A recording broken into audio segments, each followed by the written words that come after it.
Hi all, Randy Green here. It is November 10th, and we are having here in Denmark a typical late autumn day, except the fact that it is 12 degrees Celsius, so that's not very normal, but that's not what I want to talk about.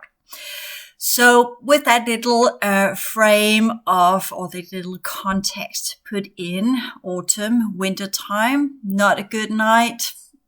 Woke up in the middle of night feeling that something was sucking me dry to such a degree that my body actually reacted as in kind of, am I going to die now?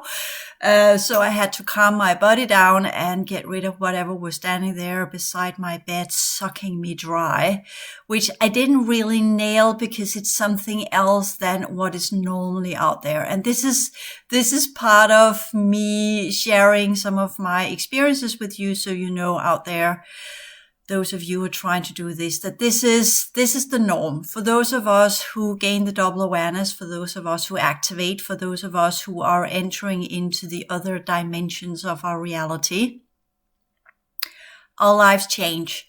And the way we perceive reality changes as well. And of course, we are to be very careful with not going down the rabbit hole and follow in the footstep of source, which I will call it. And let me explain what I'm talking about here.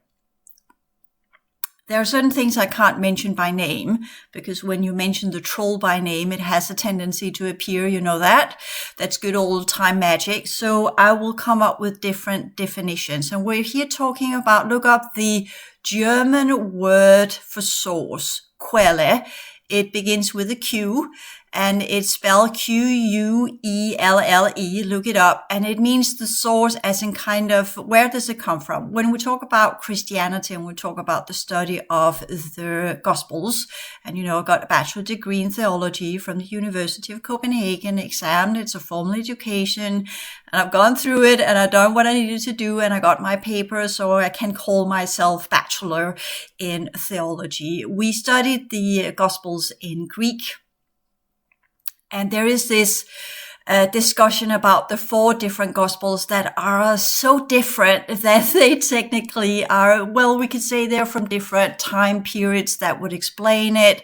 Some of the earliest one is written that's the Gospel of Mark, that's written some 50 years after the pronounced death of the character Jesus. So this is the first one that actually was written down. And then you kind of understand, well, if you have some event that happened 50 years ago and you decide to write it down today, how would the information be, especially if you're kind of saying you'd never experienced it yourself, you've only heard it from second-hand information or sources.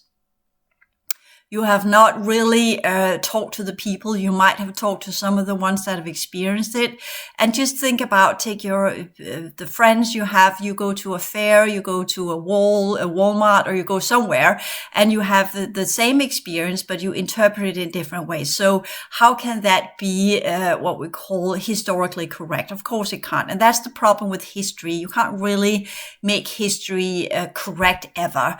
It will always rely on the ones that have experienced it and how they have interpreted the experiences. And that depends on their psychological structure. It depends on, for instance, you know, I'm a psychotherapist as well. So it depends on how high degree of trauma have they had. So if they are in that situation where something horrible happens, the beloved one, the one you trusted in, the one you thought that would save your world, whether you were part of the Christians that believed he would become the new king, that was the Jewish faction. They thought that Jesus would become the next king, the true lineage, the true Jewish king, or you believed he was some prophet, or you believed he was one of the angels, all depending on what kind of Judaism you were technically part of and what type of situation you had in life. Were you from the Jewish groups that had the understanding of Adonai, or the Lord, as being the Father, and then Jesus was either his the king that was sent, or the prophet that was sent, or one of his angels? Or were you from the Greek community that had already an idea of what the Greek gods were, and they tried to put in that character of a human, which they kind of knew they already had, Hercules, and you had these semi or demigods that were half god, half man. So you already had it within the different mythologies, and we're trying to figure out, okay, what is this person that is here talking about these things? And the question is, did he even talk about things as we have got it in the gospel? So that's the historical context, that you kind of have this whole uncertainty, different groups, different interpretation systems, and then trying to fit in a narrative, trying to create a narrative around a specific person that promised something. And what was that promise? You could take any person today and write history about that person in 50 years. Try to do that exercise, and you will see that the narrative is very closely connected to your already existing belief systems and your perception of reality, as well as what do you want to tell with that narrative? What's the story? And what's the purpose of the narrative? And when you look at the Gospels in a what we call a scholar way, as in kind of from a scientific point of view, you have these discussions. What is it? And that's where the 4 Gospels come in. Each and one of them have their own agenda. Each and one of them are written in their own historical context. Each and one of them have a political agenda, because that's what it is. And they stem from different groups within the community of Christians. So that's kind of what it is. And you can say, well, even though the church fathers in year 200 and year 300 try to merge these things and blend them together, similarly as we saw with the Hebrew Bible, trying to merge it and say these are the words of God. Well, the matter of the fact is, it's humans who's written it. They have put in their personal interpretation when they translate it, when they transferred or transcribed it from one paper to another. Different interpretations came in. Paul, for instance, he wrote in Greek. The ones that wrote it later on, did they understand the Greek language? And onward and so forth.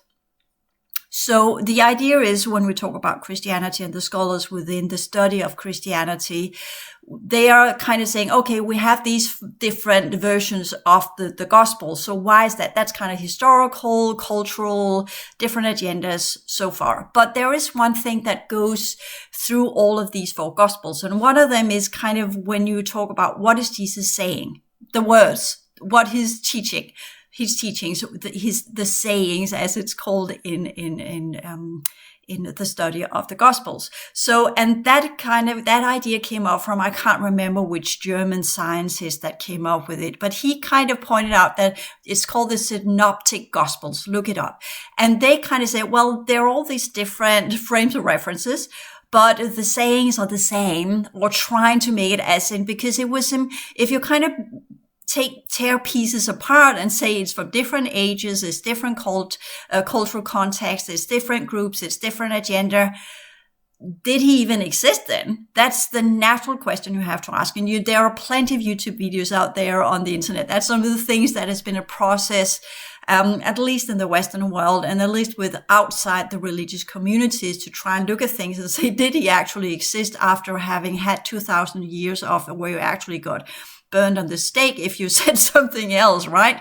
So this is how we're kind of looking at it today, and say, okay, religion is a choice, it's a personal choice. Everybody has the right to choose what they believe in, right? We can't take that away from people.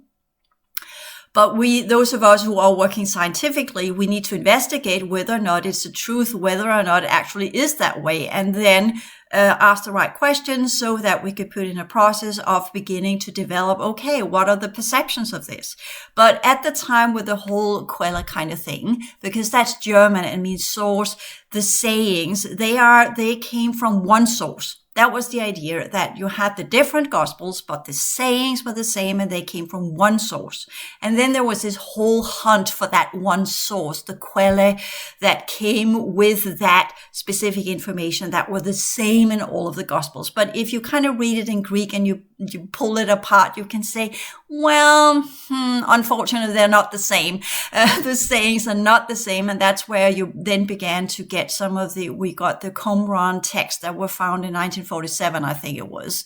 And there you began to find other text material with other sayings of Jesus. And then you have the Gospel of Maria Magdalena, you have the Gospel of Tom or Thomas, you have the Gospel of different types of writers that had their idea of what Jesus was saying. And then you kind of say, well, then you have the four main Gospels, and you kind of say, oh yeah, they were picked by, actually, I think it's Irenaeus, one of the church fathers, that chose these four Gospels. Look it up on Wikipedia, who chose the four Gospels and why did they get these four different animals and onward and so forth.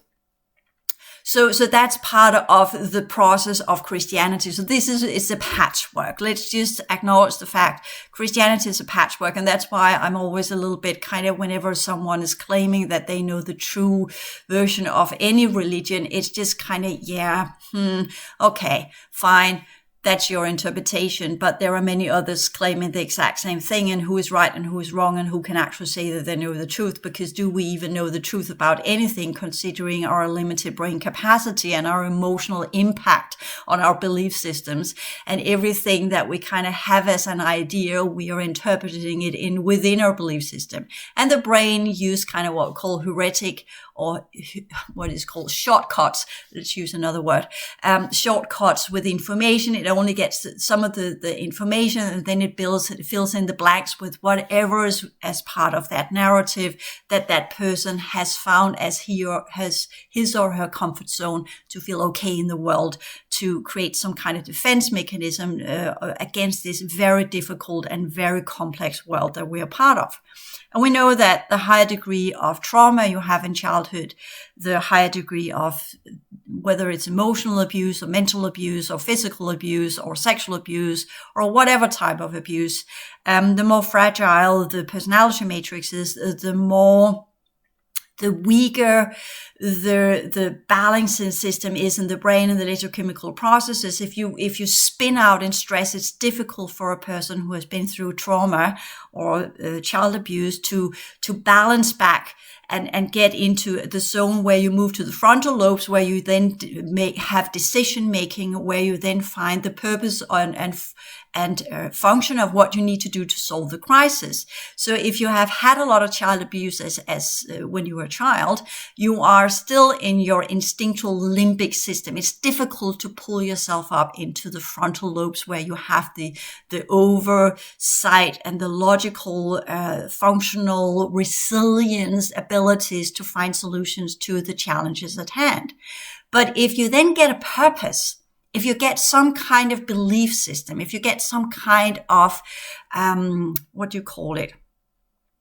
It's called a purpose. It's kind of what you call it, a quest. If you kind of have this ideology or something, and that's where religion becomes the dangerous one, because if you look at people, for instance, in the Middle Ages, as well as today, the more difficult your life has been, the easier it is to convince people of a cause.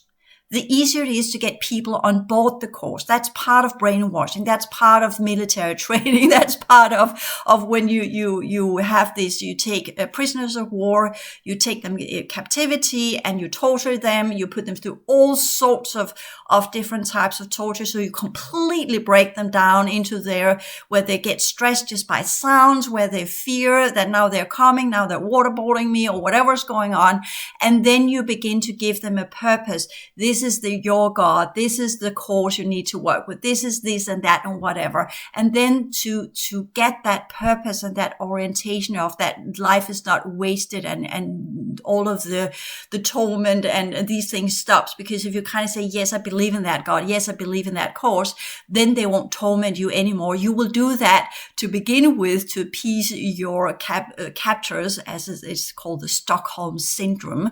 So you kind of don't get through all of this hassle, and then you will be reconditioned, and then before you know of it, you are part of that group. You have been conditioned into that group. We're seeing that. It's called grooming. We have seen different ways. It's part of what's going on in our reality right now. I'm saying that because when we talk about some of the things that are going on out there, where we ask, why do people get on board on these far right courses, or things that for a person of the Western world with a broad level of education kind of seems a little bit, why do people believe in these kind of things? Why do they join that cult?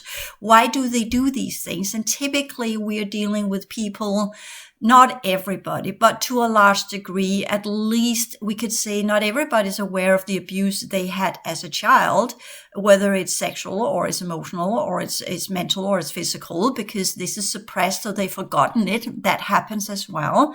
So, just to put in here, I've talked with a lot of people who have been under sexual abuse, mental abuse, physical abuse, what have you. And there are specific tendencies in these clients, and they have lack of purpose. It's kind of when you go through a childhood where you are constantly being told you're not okay, by whether it's physical abuse, mental abuse, emotional abuse, whatever it is, you're constantly being told you're not okay. And then you suddenly get into that course where you get a position, where you get a right to be who you are. You get a place in the hierarchy where you have some kind of power, you get some kind of acknowledgement, you're saying things and people are suddenly listening to you, they're looking at you, and they're actually telling you you're okay. There you go. So for those of you asking the question, how is it that these groups even get power? Because if you look at the ones that are joining these groups, look at their status in society, look at their childhood or their upbringing, where do they come from, and onward and so forth. That's classic conditioning. And I'm not going to talk a lot about the military projects, even though I have seen because might know, but I began this work in 2007. I've been talking to people within this area since 2007, and from 2015 and onward to 2018, most of the clients I had, most of the ones I talked to were part of the military projects. And with that, I saw what was going on behind. And that is, they were not aware of it, but whoever ran these or conducted these experiments, they were willing to show themselves. That's actually why they sent these people to me, for reasons and purposes. For some, it was kind of a redemption, attempt to try and kind of share what was going on. That was the period we had there. There was a lot of information as part of the stellar activation cycle out on YouTube. It's not so prominent anymore. That was the time of Max Spears and all of these kind of things. So it was up to be cleared out, and people were coming to the ones that had been part of this. Some of them had been deceased. I talked to the shells of the ones that had been part of some of these projects and onward and so forth. And you could say complete manipulation. It's cube information. It's cube technology. It has nothing to do with what really happened. And we can always ask ourselves these questions. But let me just put it that way. It's not always that this type of emotional abuse or whatever had happened inside this reality. There's a lot of stuff going on in the other adjacent realities with clones and stuff, which is part of the things I've been struggling with since 2018, technically. And it just got so much worse by being part of going to Australia, where things are different than they are here in Denmark. And I there got opened up, but also with the people I talked to, that expanded my perception of reality and what was really going on, and not here in Denmark, but around the world, talking to people around the world and what they have experienced. And the experiences were quite similar. And it's all about breaking down the personality matrix so that once this agenda that we're now in the middle of began, they rolled it out. It's taken a long time. And there are others that have memories as well.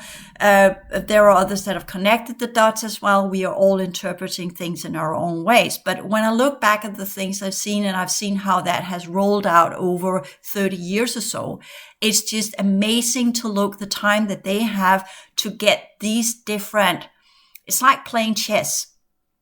They have all the time available for them. We only have this life. We got 100 years so, and they have got 500 years, 1,000 years, 65,000 years. They go in stasis, whatever. And they strategically play in these little things here and there. And I know this because I'm talking to some of these. When they are done, some of them are not succeeding. And those of you, again, who've listened to my other material, you know I work as a releaser. So they come to me when they're ready to go and get everything that is connected to them, technologies, holographic architecture, or whatever, dissolving that one when they're ready to go. If they're not ready to go, you can't do it. So when they're ready to go, they come to me. It's like doing the crossover of the dead, right? So you help them cross over to the whatever is possible for their position and whatever remains of their genetics. Not a very nice job, because I'm dealing with the bad guys. I'm not dealing with the good guys, because they know how to leave.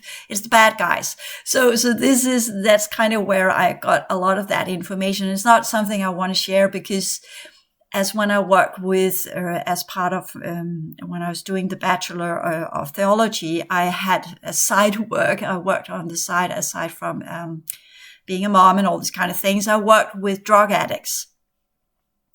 And their stories, I work with them in as a capacity of a psychotherapist. And I never took the bachelor degree of theology as a kind of, I want to be a priest. I played with the idea, but I soon came to the understanding, I can't really back up the Christian belief system because it's a patchwork and there's not really anything to it. And to be honest, I just tried. I went there because I wanted to read the Gospels as well as the Hebrew Bible in their original languages. And yes, I could have done courses on my own, but I wanted to really, because I had this idea that I really wanted to nail down what was Christianity, what was the Hebrew Bible, because I had these kind of double awareness experiences and early memories and things going on where I had recall of certain things. I keep saying I don't have a recall memory, but when it's past lives, I had certain insights, whether they were real or not, whether they were programs or not. We can always discuss that. But that drove me in 2010 to take up the university study, which actually began 2002 or 3 or 4. I can't remember when it was, but I know I had to give it up in 2004. So probably 2002, I began it. 2003, I began it. And then I tried, but I was a single mom and I had to work as well. And that was just a little bit too much. And then doing all of these classical studies. So anyways, I did it again in 2010 and I nailed it. I was good at it. At least when we did the classical languages, it was a little bit more difficult with some of the later church history and things that I'm really not interested in. Kind of, who cares?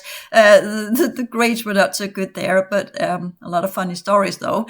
Again, being a little bit, use the word that perhaps not as suitable for female, but I was a little bit too cocky when we talk about the Hebrew studies, because technically I kind of knew, I'm going to nail that one. I know what's there. So I barely studied the Hebrew material. Plus, you've heard me say that before. I had a teacher, and whenever she was talking, it was like a nail on the board. So I couldn't, she was just, it was like my nervous system just completely collapsed when I was listening to her teaching. So I couldn't attend the classes. And she was the only one teaching Hebrew at the University of Copenhagen. And she was a good teacher. It was just her voice. It was nothing to do with her as a personality. Yeah, everybody's got kind of whatever, but it was her voice. And that was a little bit sad, because then I had to do it on my own. Might as well done it from the very beginning, right? Anyways. Plus the teacher I got in ancient studies of the Hebrew Bible, where whenever I was in his classroom, blackbirds came out of him. So I couldn't be there either. I might as well just done it on my own. I'm still kind of thinking, should I take that one back up? Well, we're going to use time for something, right? So anyway, so this is just narratives. These are just storytelling. This is just a different perception of reality. And you say, what's that to do with being a changemaker? Well, it all comes down to who and what we are and how we perceive reality, right? And since there are no easy solutions, there are good stories to tell. But the whole point goes back to Quelle and what that was. And I'm kind of just completely deviating here, giving personal stories. But that's also part of the narrative of why we do what we do. And would I take back up the Hebrew studies today? Probably not, because I've done it over the course of 10 years anyways, here and there, study the books, try to find answers that were not there. Because if you want to do it within sciences, they have their paradigms, they have their methods, they have the ways that they're working, they have it's consensus based, which means that you can't really deviate from what the group of scientists have decided that that's the right way to study things, similar with the word Quelle, which I'll return to.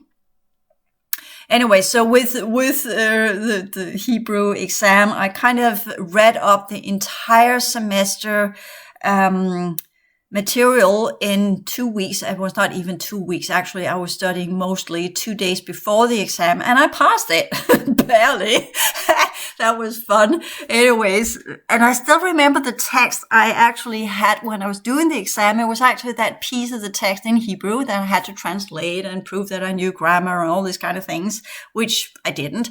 But the translation were kind of okay. And that was actually where Aaron is dealing with the Egyptian priesthood. And they are using Egyptian magic. And he proves with his staff that he can turn his staff from being brass into a snake. And by that, he actually proves that he has more power than they have, which is interesting to go have that one as an exam. Anyways, so that's just kind of some of the things, some of the struggles that we're having when we are having a double awareness. Life becomes interestingly more difficult because life is difficult enough, as you know.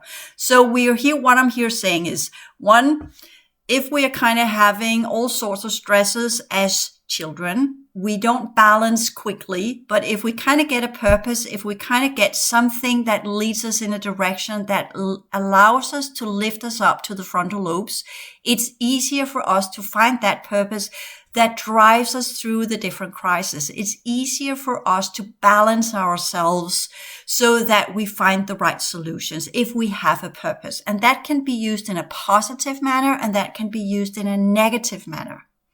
And what I'm trying to do here is to use it in a positive manner. I give you new frames of references in the progression sciences. I give you new tools.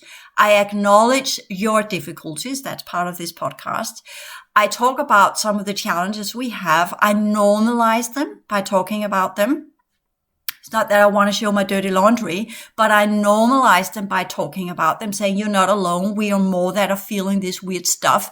We are having issues sleeping at night. We are having issues during daytime. It's a difficult way of living. It's not easy peasy. But then also, why should we continue? Everything in us tells us don't. Why even do it? And that's, again, where we say, well, you kind of have a purpose that lifts you to the frontal lobes. And actually, the interesting thing is, I can't remember what that part is called, ventral metric, frontal lobe center or something. It's called VMFPC, if you short it down. VMFPC, look it up on the internet. So, and that point, that kind of gives direction and purpose when you're talking psychology and when you're talking about what makes people go the way they go. Actually, if you are doing a functional MRI, that is functional, that's the fMRI. And that is where you are put into an MRI scanner, MRI, difficult, and magnetic resonance, what do you call it? I forgot what the I stands for. Anyways, this is the typical way my brain works. I know stuff, but I forget the word for it because this is my brain just works in mysterious ways. This does not mean that what I'm saying is not correct. It just means that recall, I know it at some point, I forget the words, and then I'll know it at a later point. So this is just because I'm working on a different level. I'm working on a different network in my brain, and that's not where that information is stored. So I have to go down in energy into the frequency base, but that's not the point of these podcasts. Because when I do these podcasts, I go up in density energy and I work through the density network, the 6 structural layers, where I process information in a different manner and connect the dots in the pattern that they are connected to. And that's what the neural network is also doing. But going back to fMRI, and that is where you're not really able to, it's not measuring their electrical processes as an currents in the brain when they're doing the fMRI. They're actually measuring the amount of blood that is transferred to a specific system when you're thinking specific processes. And how did they come up with that idea? Actually, they dissected Einstein's brain. And they thought that he would have a lot of neural networks because he was so clever, right? I don't find him to be clever, but people generally believe that. So because he came up with some brilliant ideas, but for me, it's just kind of, yeah, he got these ideas. Someone fed them into him. So anyways, my perception of things, right? But they actually discovered that he had a more sufficient and more effective blood flow to different parts of the brain. The neural network was the same as a generic human, but the blood flow, that was what was different. And that is what they're measuring fMRI, their functional MRI. They are looking in and saying, okay, when people are thinking in a specific way, what type of blood flow, how much blood is transferred to the specific areas of the brain, because they can measure that because the oxygen in the blood is actually ionized. So you can measure that. That's the one they are measuring. So this is the processes of the brain that they are measuring, not that this is actually the center where that is happening, because the brain is always working with a lot of centers at the same time. That's why it's called the neural network. It is working with a network of different functionality in the brain. Anyway, so going back to that, so when people are thinking, if they have made these examples or this test put people into the machine and they are asking them these questions, think about purpose of life, think about what is the value of your life, what do you want to do with your life, what is the higher goal with your life, these kind of existential questions. And those of you, again, who know me, you know my specific branch of psychotherapy is this existential psychotherapy. Reading Viktor Frankl and all of these kind of things. Why do people survive? Why do people find meaning in life? What makes people, some people driving people to success, and what is success? What are the kind of the most important things that we have? And we kind of have, we could say there are two different ways of perceiving life. You can have this kind of what's called hedonic, as in kind of desire driven, that's kind of very materialistic. Or you can have this kind of self-transcendence where you kind of lift up to a higher purpose of who and what you are. And the interesting thing is that the VM FPC area in the forehead is actually positioned right there where the Hindus talk about the Ajna center or the third eye, which is all depending on what you're seeing, what system you're working within. The Hindus are working with that as well. That's where you have, some of them have that little, I forgot what the Hindu word for it, that little red dot. That kind of shows, it could either show that you're married if you're female, but it could also show that you have that recognition of the inner guru. And that's what it is. That's that point. That's why the third eye is not accurate, but that the Ajna chakra, where you are getting purpose and orientation of life. That's the frontal lobe. That's that position, which is interesting that they're actually seeing that that's the one that ignites, when that's the one that gets blood flow, which is coherent with the chakra system of the Hindus. And of course, the Hindus spend an enormous amount of time introspecting in meditation, and scientists are now just picking up on that one. Specifically, scientists who have talked to gurus or who have talked to spiritual teachers in some variation, and are then trying to see, could it actually be proven via scientific mythology and within the scientific paradigm. Of course, we're not saying, oh yeah, that's exactly the same. But it is interesting that if you meditate upon that center, and I'm doing a lot of clearing work on that, exactly that, not because I'm working with the chakras, but because I want to amplify my frontal lobes. I know that's when you talk about Buddhist monks and how they are in meditation are able to lift themselves up to, especially the one, the love compassion, the Dalai Lama exercise, where you are meditating upon compassion and you're meditating upon relief and goodwill and kindness and empathy and understanding of the world as a whole within that golden light, which is a good exercise. I've done that for years as well. I activated my heart center. Then you kind of, you use the frontal lobes, you use the Ajna chakra. That's the one you're trying to activate. That actually a higher degree of, again, when we talk about the guru teaching, when we talk about the chakra system, is it the pineal gland or is it the pituitary gland? Where is the crown connected? And there is this discussion and there are differences there. And that's part of how you keep secret teaching secret, that you are giving a little bit of partly truth information and partly obscure information. So you don't really know until you experience it yourself. Then you know exactly, oh yes, that's what it is. And then the trickery comes in, and you can find that actually in the Alice A. Bailey material, where you actually understand that the pineal gland is connected to a center called Altamaya. And that's a secret center that's connected to, technically, it is connected to the pineal gland, but it activates a neural network within the brain that only activates after you have lifted up the pituitary gland to connect to the heart field, where it then begins to produce a kind of golden substance. And once that begins to work in your brain, and that's the activation of the higher level, that's where you begin to connect to the inner guru. That's where you connect to the true version of yourself, not the higher self, because I actually think that I don't really work with that idea of the higher self, because most of where I've seen the higher selves are often entities, where you kind of communicate with some entity that tells you what to do. That's typically what people perceive. My higher self is telling me this and that, whatever. Nah, that's an entity. But when you work with the inner guru, that's where you begin to understand things, not as a voice in your head, but as an experience, as something that just clicks in place, that just gives you that answer, that just, Socrates actually used that as well when his students, they called it in ancient Greek, they called it the inner daimon, a daimon, D-A-I-M-O-N, not a demon, but a daimon.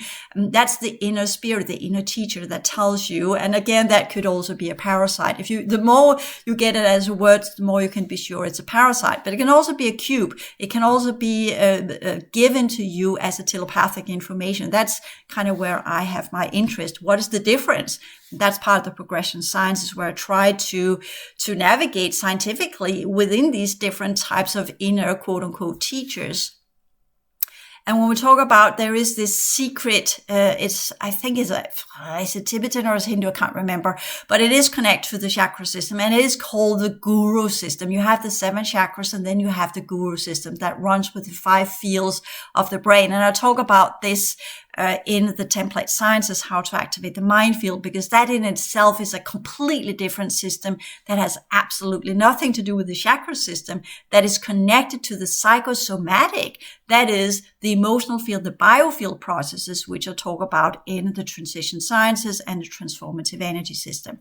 So that's where that is connected, the electrochemical processes. So a lot of the things that the gurus figured out some 3,000 years ago are exactly what we are understanding today. It doesn't take much to transfer their information into what we now know today with sciences. So that's another piece of information I just throw in there so you can play with that one as well, trying to say, okay, we have got all these spiritual teaching systems. How can we take them and make them more scientific, as in the double awareness? And that's where I come in, because that's my life purpose.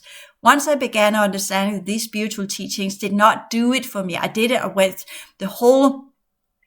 That's interesting. I've probably done it before, or this body has done it before, but the whole activation of my chakra system kind of went easy peasy. Once I just got the understanding of the pranayama and the meditation, and I understood these kind of things, and I saw these things, it activated more or less on its own, so to speak. And that's those of us who've done it before. So we have it. Others don't have a chakra system, so we can't say, oh, it's the same for all. Anyway, so just putting that in context, that's a whole. As I said, if I don't know what else to do with my life, I could do a series on the chakra system. I could do a series on the Kabbalah. I could do a series on Jewish mythology. I could do a series of demonology and angelology of angels and what they actually are, and so forth. And people say, oh yeah, please do. But I'm just kind of feeling that would be stepping back into the old ways. I would like us to push the other way, as in kind of, we need to move forward. It's good to know the past, but we kind of need to move forward. Anyways, going back to the Queller, as in the understanding of this is the true sayings of Jesus. The rest has just been tailored narratives to pack in, to kind of embody the sayings, so they just not just standing there. And actually, when you have the Gospel of Thomas, It's what's it called in English? Is it called the Gospel of Thomas? Anyways, it's called that in Danish.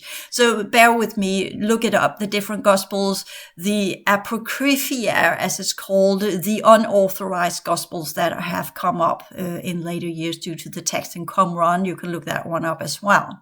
Anyway, so the whole point is that it's just the sayings. So once that was translated, people thought, oh, these are the truth sayings of Jesus. The rest we now know is kind of made up stories, so we can't really work with that one.